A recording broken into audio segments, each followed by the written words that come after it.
آج عید الاضحیٰ کا دن ہے جس کو ہم قربانی کی عید کہتے ہیں۔ یہ اللہ کے پیارے نبی، اللہ کے دوست نبی اور ہمارے آخری نبی حضرت محمد رسول اللہ صلی اللہ علیہ وسلم کے دادا نبی حضرت ابراہیم علیہ السلام کی سنت ہے۔ بہت سارے لوگ سمجھتے ہیں کہ شاید عید کا دن بکرے ذبح کرنے کا دن ہے، عید کا دن قربانی کا دن ہے، عید کا دن قربانی کے جذبے کا اعلان کرنے کا دن ہے۔ عید کے دن اس بات کا عہد کیا جاتا ہے کہ جب کبھی ہمیں اپنے رب کے لیے، جب کبھی ہمیں اپنے دین کے لیے، جب کبھی ہمیں اپنے ملک کے لیے، جب کبھی ہمیں اپنے سماج کے لیے، جب کبھی ہمیں انسانیت کے لیے، جب کبھی ہمیں اپنے معاشرے کے لیے، جب کبھی ہمیں ظلم کے خلاف اگر آواز دی جائے گی تو ہم قربانی کو پیش کر دیں گے، اپنی جان خدا کے حضور پیش کریں گے۔ یہ اس بات کے عہد کا دن ہے۔ ابراہیم علیہ السلام کا قصہ آپ لوگوں نے سنا ہوگا۔ وہ صرف ایک نبی کی طرف سے اپنے نبی بیٹے کی گردن پر چھری پھیرنے کا قصہ نہیں ہے، ایک بندے کا اپنے رب کی محبت کی وفا کا قصہ ہے، ایک بیٹے کا اپنے ماں باپ کی اطاعت کا قصہ ہے، ایک ماں کا اپنے بچوں کو نچھاور کرنے کا قصہ ہے۔ یہ کس نے کہا کہ صرف گوشت کھانے کی عید ہے؟ گوشت تو نبی علیہ السلام نے سنت ادا کی کہ یادگار قائم رہے ابراہیم علیہ السلام کی، ورنہ یہ جو سنت ہے قربانی کی، اگر بھارت کی جنگ آزادی کو دیکھیں گے تو یہ جو لاکھوں مسلمانوں نے انگریز کے خلاف لڑتے ہوئے قربانی دی ہے، یہ جو کروڑوں مسلمانوں نے انگریز کی جیلیں کاٹی ہیں، یہ جو لاکھوں مسلمانوں نے اپنے بچے اس دھرتی کو آزاد کرانے کے لیے یتیم کروا لیے، اپنا کاروبار ختم کروایا، یہ جو ہم نے اتنی بڑی قربانی اپنے وطن کے لیے دی ہے، یہ بھی ہم نے اپنے نبی کی سنت ادا کی ہے، کیونکہ ہمارے نبی نے ہمیں سکھایا کہ جب وقت آئے گا تو ہم قربانی دینے کے لیے تیار ہیں۔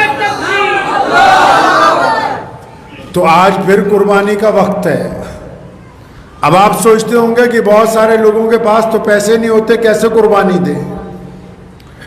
تو صرف قربانی جو ہے جانور کی نہیں ہے، وہ تو سنت ہے، مستحب ہے، فرض ہے۔ اس کے ساتھ ساتھ ہمیں قربانی دینی ہے اپنی میں کی۔ بیماری ہے نا، میں نے یہ کر دیا، میں نے وہ کر دیا، لیڈر بھی میں کرتے ہیں، افسر بھی میں کرتے ہیں، کاروباری بھی میں کر رہے ہیں، مولوی بھی میں کر رہے ہیں، لیڈر بھی میں کر رہے ہیں۔ شیطان نے کیا کہا؟ اللہ نے کہا سجدہ کرو، کہا یا اللہ میں تو اعلیٰ ہوں۔ یہ لفظ میں جو نکلا یہ ہمارے دین میں سے نہیں نکلا، یہ شیطان ابلیس کے منہ میں سے نکلا ہے۔ تو آج کے دن اگر قربانی جانور ذبح کرنے کے لیے پیسے نہیں ہے، اپنی میں کی تو قربانی دے سکتے ہیں، اپنے گھمنڈ کی تو قربانی دے سکتے ہیں، اپنے غرور کی تو قربانی دے سکتے ہیں، رشوت لینے سے انکار کر کے حرام خوری کی تو قربانی دے سکتے ہیں، کسی کے ساتھ ناراضگی دور کر کے اس غرور کی تو قربانی دے سکتے ہیں، بے ایمانی کی تو قربانی دے سکتے ہیں۔ قربانی صرف جانور کی نہیں ہوتی، اسلام نے یہ قربانی کا جو جذبہ دیا ہر راستے کا عطا کیا۔ آئیے آج کے دن ہم عہد کرتے ہیں کہ ہم اپنے کردار سے، بکرا خریدنے والا بھی تو بے عیب ہونا چاہیے۔ حرام کے پیسوں سے کی گئی قربانی تو قبول نہیں نہ ہو سکتی، دشمنیاں دکھا کے کی گئی قربانی تو قبول نہیں نہ ہو سکتی۔ صرف یہ بتانے کے لیے کہ میں مہنگا جانور لایا ہوں اپنی شہرت کے لیے، جہاں میں آ گئی اس میں کو تو چھری کے نیچے آنا ہی ہے۔ اس لیے اس عید پر عہد کریں کہ ہم میں کرنا بند کریں گے، لوگوں کا احترام کریں گے، دوستوں کا احترام کریں گے، عزیز و اقارب کا احترام کریں گے۔ اور ہمارے پیارے محمد صلی اللہ علیہ وسلم نے کیا کہا کیا کہا رسول اللہ نے کہ دنیا کے ہر انسان کو برابری کا درجہ دے دو. ہم مسلمان ہیں تو ہم پر فرض ہوتی ہے یہ بات کہ چاہے کوئی ہندو بھائی ہو, سکھ بھائی ہو, عیسائی بھائی ہو, دلت بھائی ہو, جینی بھائی ہو, چاہے لنگت بھائی ہو, چاہے آدی واسی بھائی ہو, کوئی ہو, محمد الرسول اللہ نے کہا کہ تمام انسان برابر ہیں. اسلام نے کہا چھوا چھوت حرام ہے. یہ ہم اس بات کا عہد کرتے ہیں. دنیا جو مرضی کہتی رہے, یاد رکھو مسلمانوں.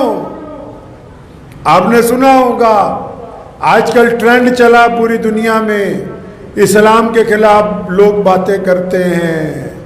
تو بات ایک یاد کر لو, ہمیشہ بات اسی کے خلاف ہوتی ہے جس میں کوئی بات ہوتی ہے.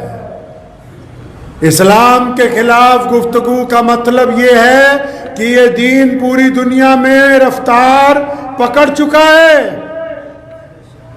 اس کے خلاف گفتگو کا مطلب یہ ہے کہ اس کی خاصیتیں اجاگر ہو گئی ہیں. اب ہمیں اپنے کردار سے اس کو ثابت کرنا ہے کہ ہم مسلمان ہیں, جھوٹ نہیں بول سکتے, ہم مسلمان ہیں, غلط نہیں تول سکتے, ہم مسلمان ہیں, بے ایمانی نہیں کر سکتے, ہم مسلمان ہیں, کسی کی بیٹی کی طرف گندی نگاہ نہیں ڈال سکتے. دنیا جو مرضی کہتی رہے, ہم نے رسول اللہ کے حکم کو مان کر یہ ثابت کرنا ہے کہ اسلام بہترین مذہب ہے, اور بہترین مذہب کے راستے میں جتنی مرضی رکاوٹیں آ جائیں, دنیا کی کوئی طاقت اس کو روک نہیں سکتی. نعرہ تکبیر, نعرہ تکبیر, تو نعرہ تکبیر. وقت بھی ہو گیا ہے, 8:45 ہو چکے ہیں پورے. نماز عید 8:45 پہ اس مسجد میں ہر ایک عید کو ادا کی جائے گی. گزشتہ کئی سالوں سے مستقل وقت کو طے کر دیا گیا. آپ سب لوگ اٹھیں اور صفیں بنا لیں. نماز